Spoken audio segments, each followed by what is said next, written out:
Welcome to Guns, Gear, and Guns with Gary Gunderson. I am Gary Gunderson. Zombie guns. What do you picture when you hear that? Most people picture firearms to use against zombies, which is alright.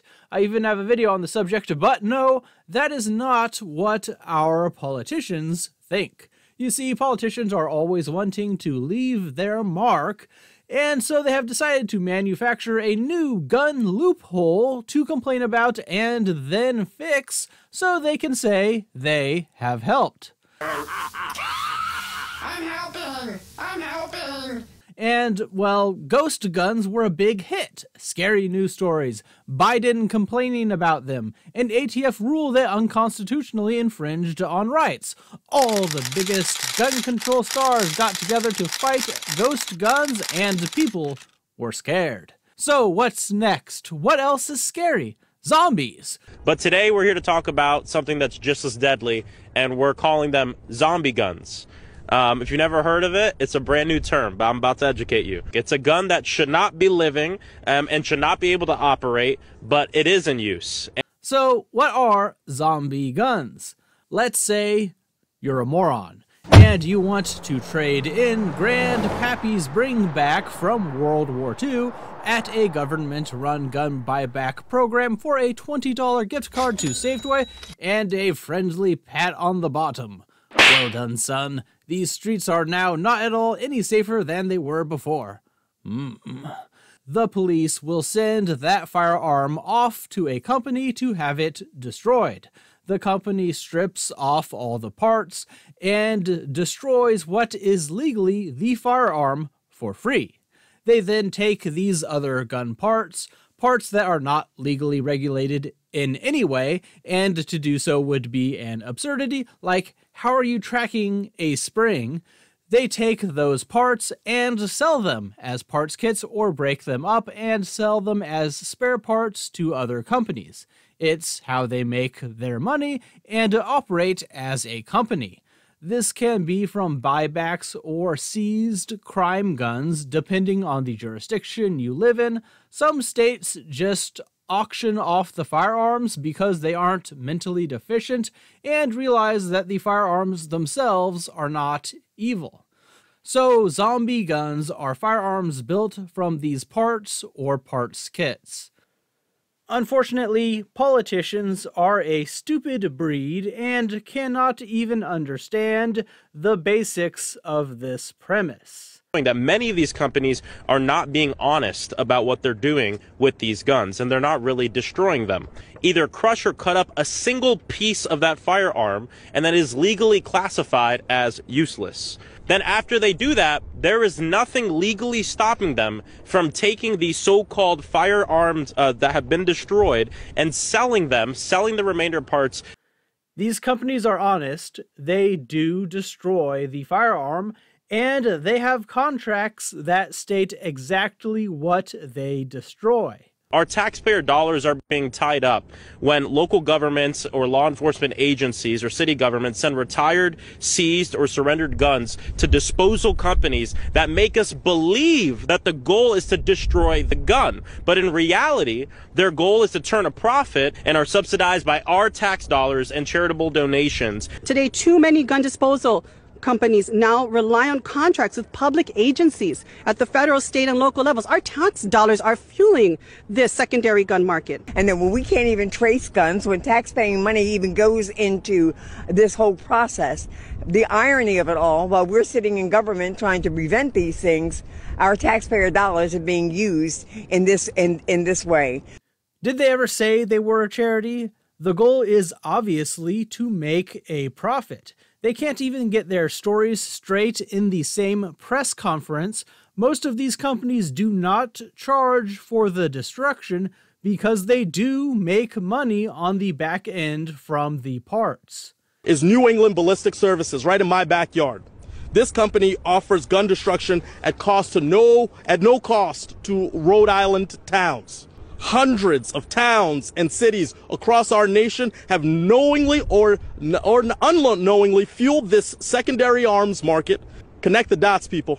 Yes, thank you. They knowingly signed these contracts and are not charged any money. They keep bemoaning the taxpayer dollars involved, but one, don't do it then, and two, that's for the purchase via the buybacks themselves, not money going to these companies for destruction. So what is happening is it's a huge loophole in our federal gun laws that cannot be ignored. A zombie gun loophole. The worst part is that the people buying these guns are even able to avoid the most basic requirements like a background check and destroy the whole gun, not just a part of it.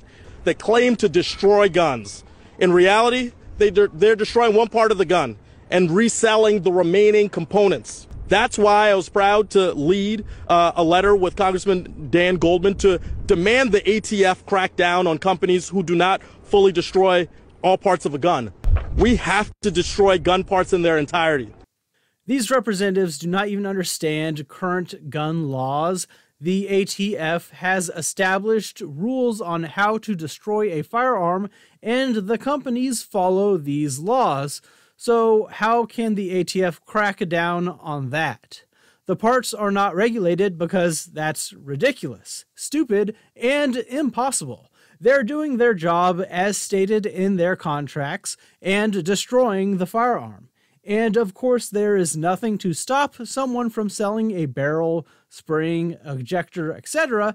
to anyone because they are not legally a firearm. These are untraceable pieces as parts of kits. They're being given out, sold, put together, used without even the need for a simple background check.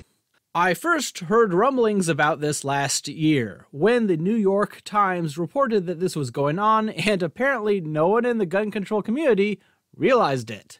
The article is absurd, complaining, buyers can easily replace what's missing and reconstitute the weapon. The missing piece is legally the firearm and the only regulated part. It is by any view the hardest piece to acquire. It goes on to say that you can buy essentially the whole gun minus the regulated piece. Yes, that's the entire point. It also refers to companies as supposedly destroying the guns, but they did destroy them, and that's all they were obligated to do. Anyways, so even though it's impossible to tell if any of these parts have ever been used in any crime ever, they are saying this is terrible and oh no, think of the children, gun violence or something. And in fact, according to the Department of Alcohol, Tobacco and Firearms, the number of ghost or zombie guns recovered and traced by federal law enforcement has increased more than 1,000% from 2016 to 2021. Curious, how could the ATF be tracking zombie guns when it is a new term and also the parts are untraceable? You are only referring to ghost guns here and you know it. Representative Frost for convening this press conference today to highlight this new threat that we are facing that we didn't even know was out there, but it's contributing to the endangerment of our community. Maybe you didn't know there was a threat because there's not one. For years, federal and local law enforcement in Hawaii have been finding growing numbers of ghost guns and gun parts in our state. Literally, who cares if you find gun parts in the state? They aren't regulated or illegal to possess. These zombie guns and their parts put American lives at risk. They put our families at risk. They put our children at risk. They put our friends, our neighbors, our communities absolutely at risk. There is zero evidence of these so-called zombie guns ever being used in any crime. They are parts they no more put anyone at risk than a spring from a hardware store. Without action, without passage of a bill like this, more bad actors would easily be able to do exactly that, procure a gun. No, because without a bill, at worst, people could buy parts, which they can also do from anyone else.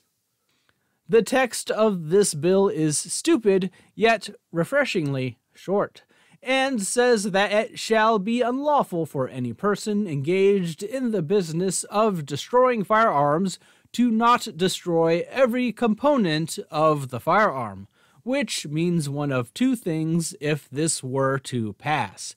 Either these companies will shut down, since that's how they make all of their money, and it is their entire business model, or your tax dollars are going to pay a lot more in order for these companies to perform this service of destroying every piece for no reason.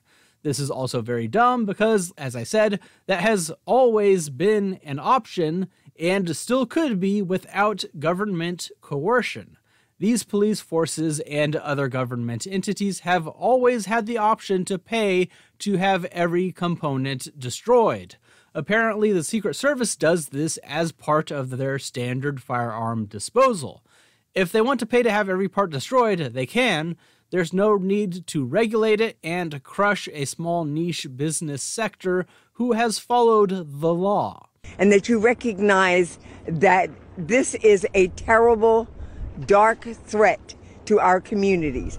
Zombie guns, ghost guns, any guns need to be regulated. We need to know who has them, who's being trained to use them. We need to know what we need to know to keep our communities safe. That seems like a lot more regulation than simple zombie guns. And keep in mind, as you mentioned, this is just the beginning. This is not going to be the silver bullet that takes care of the epidemic that has plagued our country for too long. You're mixing up your monsters, lady. You don't use silver bullets on a zombie, but that's a good point. But why stop at zombie guns? The ghost and zombies are feeling a little bit lonely. Let's get a full monster mash going. Werewolf guns? That's easy. Kel-Tec sub-2000s. They fold or transformed from an innocuous thing to a deadly weapon. If you really want to push it, you can even say anything with a folding stock is a werewolf gun. Mummy guns, any gun in a gun case. It obscures the firearm by wrapping it in something else, so ban all gun cases. It's a loophole that helps hide these dangerous firearms from the public eye. And that's just the start. What other monster-related weapons can you think of? Let me know in the comments below. If you have made it to the end of the video, please consider supporting me on Patreon, joining the Discord, liking the video, subscribing to the channel, and sharing it with others. Thanks for watching.